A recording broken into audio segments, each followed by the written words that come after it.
Good morning and thank you for joining us at the We're thrilled to introduce a Contact Lens Institute as they share beyond vision, behaviors to supercharge your contact lens business. We're pleased to welcome Andrew Bruce and he's a student group and panelist. Thank you for being here. Thank you so much. Hello, welcome everyone. My name is Andrew Bruce, and I'm a Washington State licensed dispensing optician. I am so excited to be back here in New York at Vision Expo East. On behalf of the Contact Lens Institute, I'd like to welcome not only those of you joining us today in person, but also all of those watching my discussion afterwards online. I'm also very excited to share a first look at new research from the Contact Lens Institute that reveals how simple adjustments to how eye care practices communicate with patients may attract a significantly increased number of contact lens wearers. The contact lens industry is the U.S. Industry Association for soft contact lenses, representing Alcon, Bausch & Lomb, Cooper Vision, and Johnson & Johnson Vision. And its mission includes advancing the latest innovations in safe and effective contact lenses, in addition to lens care products listed assisting, with a particular focus on 1, healthy wearing care, and 2, encouraging growth of contact lens fitting, while also helping the eye care community evolve to meet its needs, especially as current and prospective patient attitudes and behaviors change. Since 2021, CLI's See Tomorrow initiative has helped the eye care community better understand their current and prospective patients through research, and has pinpointed opportunities for contact lens fitting and practice growth. So I have the privilege of studying my second year as a CLI Visionary, part of a group of professionals from both the US and Canada who exemplify ideal contact lens practices and help relate to colleagues new information and insights provided by the Contact Lens Institute. Joining me today are 4 of my fellow visionaries. Good morning, everyone. Good morning. And we're here today to share a few personal perspectives on this new CLI data. So first of all, if you can take a few seconds and just introduce yourselves. Let's start with Sabrina. My name is Sabrina Gaan. I'm an optometrist in Massachusetts. I hold a practice called Eyes on Video, and we do a lot of contacts, specialty contacts, and try to we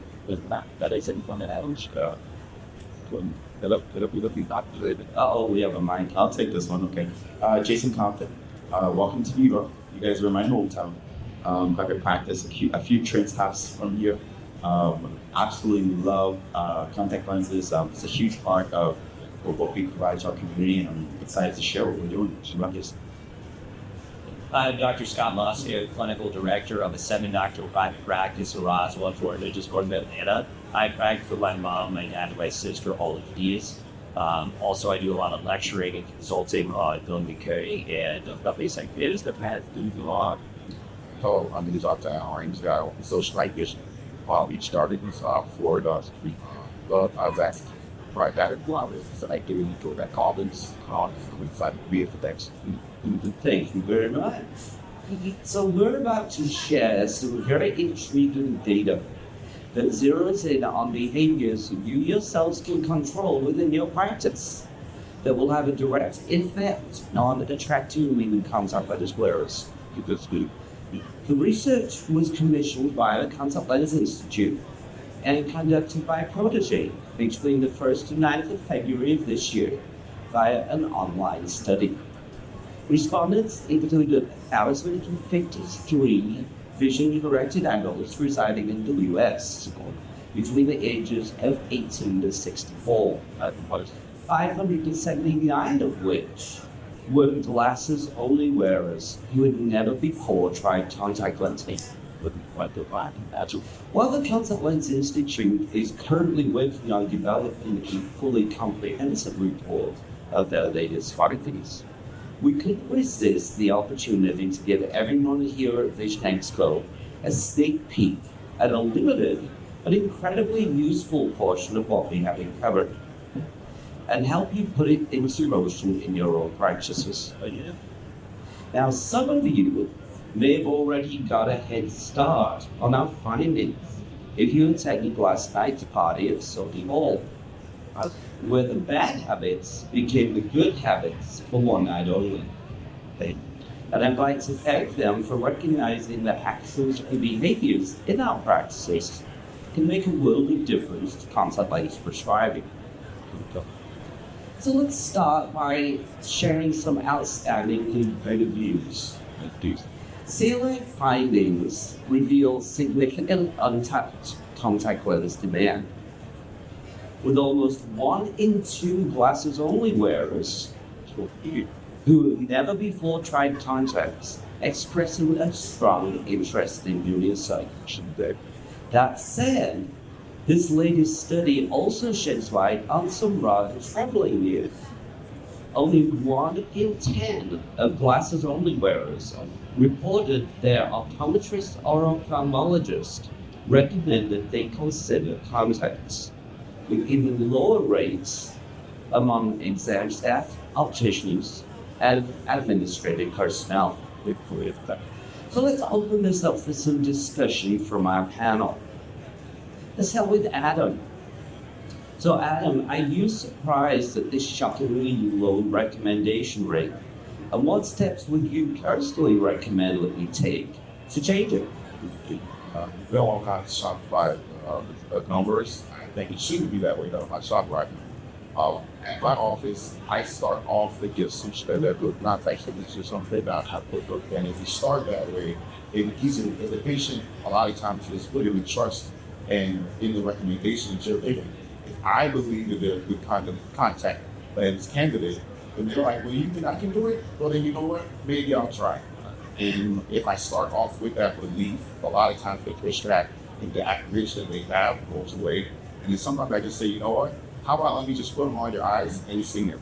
And until they can see the benefit of having the contact lens on, how can they say I should want something I've never tried before? So a lot of times doctors want you to pay, and if you don't like it, I'm still charging you. Well, then I'm going to start from a place of I don't want to do it. But if I just start with, you know what, let me just put them on. Tell me if you like it, we'll continue. If you don't, I'll take it off and we'll charge. And then I'll just say, now, everybody's for comments. That's awesome. That's great. That's fantastic. And Sabrina, do you have any thoughts as to why these numbers are so low? I just don't think anyone's asking patients. So, in my old practice, we definitely are eager to know about asking hospital, are you interested in contact lenses? So in my current office, we ask every single patient on the phone who works with their clinic, and we also ask them to they come in and check in. And then, the text kind of, go over that as well. And then I sit in and we'll talk about it more. So if they're getting it from every single person, and if they have a strong, negativity towards it, and obviously we're not going to push it, but, a lot of the patients are like, I never even thought about wearing contact lenses. So it's a matter of asking how to pass it on, because they're not even thinking about it as points. That's so true. And it's our job as eye care professionals to let them know what's working. It's not their job to know what's working. Yeah, it's like that. Of course, what we say and do makes a difference.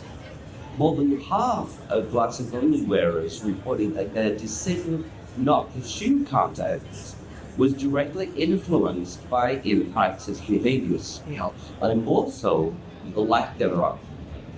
Specific detractors included not being asked about contacts, as Sabrina mentioned, not being told that they were a candidate, and not being provided with contact lens related information. So once again, let's take this to our panel. Jason, yes.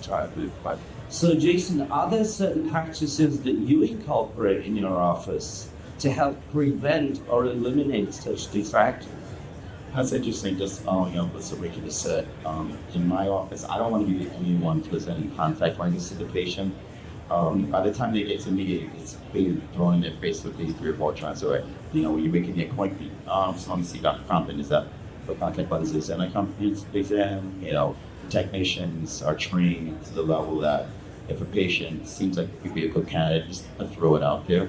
So even the signage within the office is there. So yes, my conversion rates, and actually we're going to get to that when I recommend it, it's much higher than other people, but I don't want to deal with recommended. Yeah, that's very expressive. So it's good. Yeah. Adam, what are your thoughts? Do you have any thoughts you'd like to share on this subject? Well, I feel like the visit should be more comprehensive. It should be more of a conversation with the patient. I think when you sit down there, let's have a concept about the way we can allow my office to give you different options for your visual needs. And then once we start having that conversation, contacts are part of the conversation. I think somebody's making such a separate thing. It's like, do I have to come back for a separate exam? We're from the beginning, we're having that conversation. From the beginning, I'll make sure that they're candidate or what options are, so that it doesn't seem so simple, it doesn't seem so foreign to the patient. Yeah, and it's just all about having a conversation and starting that conversation. That's type of discussion. As we all know, communication matters, or as the good habits sang last night during Funky Town, we can talk about. As part of this latest study, glasses wearers were asked to weigh 25 factors that would influence their decision to consider trying contact lenses. And their responses highlighted actions largely within your control as an eye care professional. Having their eye doctor explain why contacts would benefit them, of course, ranked first, followed by understanding insertion and renewal procedures, being given trial lenses at their appointments came third. Having a wide range of price and performance options was next on my list. And being aware of contacts to specific eye conditions was fifth and completed the top 5. So once again, let's open this up for some panel discussion. As a whole, do we have a tendency to take factors such as these for granted, and perhaps believe that our patients know already about trial contact lenses are available, and that we don't charge for trials, and all the other options that are on the table? Well, Scott, perhaps you would like to share something that your practice does to help enhance patient communication. So patients not currently wearing contact lenses fall into one of 2 categories. One category may be they don't believe they're a candidate for contact lenses. Another category is maybe another doctor told them they weren't a candidate, that's why they believe that. Maybe they dropped out of contact lenses, maybe they're fearful. So we formalized a system to take money off the table, just like Adam talked about. Why would someone get a contact lens evaluation if they are fearful of contact lenses and don't believe they're a candidate? Also, like Jason talked about, we want to encourage our staff to be involved. They have a formalized contact lens demo program. Every single patient that comes in our door, our technicians have to circle contact lens evaluation today, free contact lens demo today, or no contact lens demo or evaluation. Our free contact lens demo, absolutely free to test drive. You put the contact lenses in, we take them out, no charge to you. You can go walk around our optical with contact lenses on. If you're going with contact lenses, there is an evaluation fee. If not, no big deal. Sometimes our technicians have a circle contact lens demo. Great, we want to do it quick. Another time, the technicians may circle no contact lens demo. Like maybe the patient heard from our check-in folks that they'd be a great candidate. And they heard from a technician they'd be a great candidate, still declined it. Then when the doctor comes in, it's the 3rd time they're being told they're a great candidate. And oftentimes they flip and still have that contact lens demo. A lot of docs say, well, that sounds like a lot of work. Well, maybe it sounds like a lot of work, but is it beneficial? Well, absolutely. 65% of the patients that get a contact lens demo at our office end up going with evaluation that day. You have no idea how many patients down the road end up getting a demo on their own. You don't have a way to track that. There's no way of knowing how many patients get a demo year 1 and come in year 2 for a contact lens exam. But 65% of the time, and remember the inclusion criteria is patients that do want a contact lens evaluation. That's impactful both from a bottom line perspective for your practice as well as value added with your exam. That is the impressive percentage. 55%. Wow. Jason, what recommendations do you have on this topic? Yeah, I'm just reminded about a conversation that we had actually yesterday, where he kind of painted a picture where you have these patients that, they've been going to a practitioner for the last 50 years, that practitioner now retired and now that patient's in your chair. And for whatever reason, that patient was told that they're not a good contact lens candidate, and they have that in their mind. They've been told that for the last, couple of decades that they're just not a good candidate because that practitioner wasn't offering the latest technology. So they come to you with that assumption and they're not going to even bring it up. So you have to get this information. You have to extract this information from each and every patient because they may have some misconceptions that have been implanted a long time ago that's just not valid anymore. Yeah, very good. And Adam, I know that you have some thoughts regarding the systems and processes we need to have. Yeah, one of the things I use, even when patients give pushback, they don't want contact, stop. Ask them why. Because sometimes asking them why, they're like, I don't know. I don't want to do contacts. Like, and then give a reason. Although that's going to have that stigma in it. Okay. Well, we have contacts. So, but I still wear glasses on top, so I need readers too. So, well, we have multifocal this okay. In the contacts, like you won't read glasses. I want read glasses. So sometimes when somebody is fearful and doesn't want to do it, sometimes people just stop there. They don't want to move on with my day. I stop with the car because I'm sitting there because it's quiet. Or I'm there to get them in. Okay, well, and I get them in to try. Then now I don't know, let me see. And don't just stop at the push act. Give them a reason. Give them, and don't give them a reason to not do it. And I tried it. That's been very successful. All facilities that they've built. Nice, very nice. And let me return to Scott for a second here. Scott, before we began our discussion this morning, you were telling me a little bit about a recent study that was conducted in the UK along the lines of what we're talking about here. So perhaps you could briefly summarize its findings for our attendees. So the study is called the East study. It's actually done in 2009, so not super recent, but I think it's very impactful and still is very, very on top of mind in our practice. And it's called the Enhancing Approach to Selecting Eyewear Study. And in that study, the inclusion criteria was a patient that didn't sign up for a contact lens exam. And they did what we did. They gave a free contact lens demo. And then they send them into the optical. And 30% of the patients ended up purchasing contact lenses. They got that free demo. Also, in optical, the study was done in London. In the optical, they said spend 65 more pounds in optical on glasses by having contact lenses on so they could see what they looked like in optical. So even if you take off all the value that you give to that patient, or even if they're not going to get contact lenses, 65 more pounds per transaction by being able to see what they look like in those nice glasses in your optical unit. So there's now just a US benefit, it's global. So study respondents also reinforced the fact that it takes a team approach to attract newcomers as wearers. But while underlining that the entire practice team should communicate the advantages of contact lens wear, CLI research clearly revealed that the doctor cannot completely delegate this responsibility. Our findings indicate that the influence of the doctor's recommendations is markedly more impactful than recommendations made by the staff members. So the question we're faced with is, how do we train and engage our entire staff?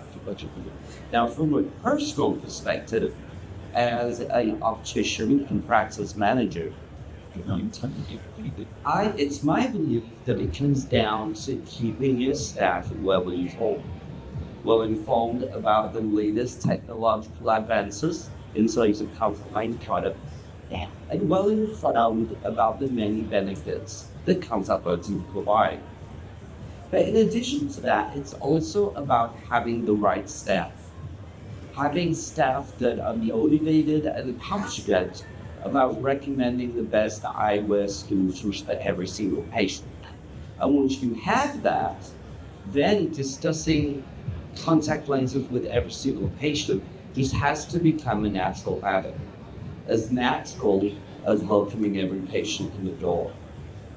So to conclude our discussion, let's go to the panel one last time to get their thoughts on this. Like this, briefly, esteemed members of our panel.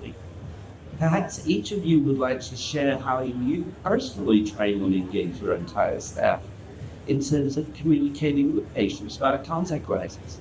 What has worked for you that you recommend at others? It's going to start with Sabrina or Labour. So, we basically trained our staff to the minute they check in, they are asked, oh, do you wear contact lenses? Oh, were you interested in trying them? And so, that already kind of initiates things. And then the technician's like, oh, you would be such a great candidate for you guys. You don't have to wear them full time if you don't want to. You can wear glasses too. So they go into the exam and then it's like, we're talking about it again. So, my staff is trained to mark whether or not they're interested, mark whether or not they're not interested. And it's usually like an exclamation, definitely not interested, But my staff does a really good job, so it makes it unscarable. That's what's basic. I innately you think that your technicians should be trained, very well trained in these products as technology. Like I learned that my front desk staff, because I don't have a lot of cross-training staff, we used to have this information as well, because when they talk about like marketing and we have a website, the last thing I want is for a patient to call and ask about something that they've seen, and the front desk is not aware about it. So what we do, obviously we're not trained to the same level as a technician, but we do elevated pitches. So my staff always joke about the fact that any new technology they have, they don't have like the little poster, like the 2 to 3 sentence pitch where they can explain. And I think it just helps that flow of information throughout every part of the office, and it's been very impactful on job to present this technology to our patients. This Scott, you could put it. So we have a 30-minute huddle every single day before we start seeing patients with our entire staff. We're doing 30 minutes of training every single day. Number one, it lets our whole staff know about everything going on in the office. Number two, if the staff member is 3 minutes late, guess what? There's still a time for our first patient. So that's part number one. Part number two is you gotta listen to what your staff is saying to patients. You gotta listen to what your front desk technicians, all of them are saying to patients. It's not what is said, it is what is heard. So we recently had a technician who didn't like to have to bring a patient all the way back to an exam room to check VAs and a contact lens, and then bring the patient back up front for pre-testing. So a patient would come in and she would say, are you wearing contact lenses? And if the patient said no, she would say, okay, great. So what is the patient hearing? It's great that I'm not wearing contact lenses. What is the patient next door hearing? Oh, wow, I'm wearing contact lenses, and that technician just said it's great that the other person's not, meaning they're dangerous. What did she mean? She meant I don't want to have to walk up and down the hallway 2 times. So it's not what is said, is what is heard, and you gotta listen to what is being said. My office is right outside of checkout, and I have my door cracked so I can hear everything that is being said at checkout. Very good. And last of all, At my office, I make sure that the staff I hire are not apprehensive contacts, because if the staff member himself does not like contacts, that's what they're going to give off to other people. If they feel like, oh, I would never wear any contacts, what do you think they're going to say to other people? But ask them, what do you think? Do you think I should do it? Well, I don't know. I would never put contacts in. So that's one of the questions I ask them. Hires, what are your thoughts on your contacts? And if they've never won before, at the interview, I'm like, well, can I put a contact lens on you? Just to let them know, hey, this is the standard use, right? You don't have to wear them, But you have to also, like the same thing I say about photocopier lenses, they do that. If the staff member does not like it, they're going to push that off onto the patient. So the stuff that is important to be in the office, it has to be important to everybody. You don't have to learn how to do it, but you still have to appreciate it. You still have to like it. You still have to exude what the standard is here. And so making sure that all the staff are on the same page, you feel the same way, and they actually like it. I don't want you to like it. I don't want you to, oh, you have to actually think, no, this is cool, I can read it. And for the patients, I try to give them situations in which that contacts would be protected. Would you like to not have to wear glasses at your wedding? Would you like to not have to wear glasses when you go to the beach and be able to have on non-prescription sunglasses and see the fish under the water on near the beach? They're like, yeah, whenever I snorkel, I can't see anything. You know, so give them situations in which it works and make sure the staff is all on the same page. That's awesome. I love the idea of having the interview candidates to put contact them with the whole future. So we hope that today's panel discussion sparks conversations that will create more practice application success stories. Our comprehensive report will be published in late April and available for download at contactlensinstitute.org, where you can also download all our other See Tomorrow reports from the past. Trust me, what we shared with you today only scratches the surface of what is still left to be shared. Once again, my name is Andrew Bruce, and on behalf of the Contact Lens Institute, I'd like to thank my fellow visionary panelists, Dr. Compton, Dr. Gaan, Dr. Moscone, and Dr. Ramsey, also Vision Expo, and especially all of you who have joined us for our discussion. I'm a member today.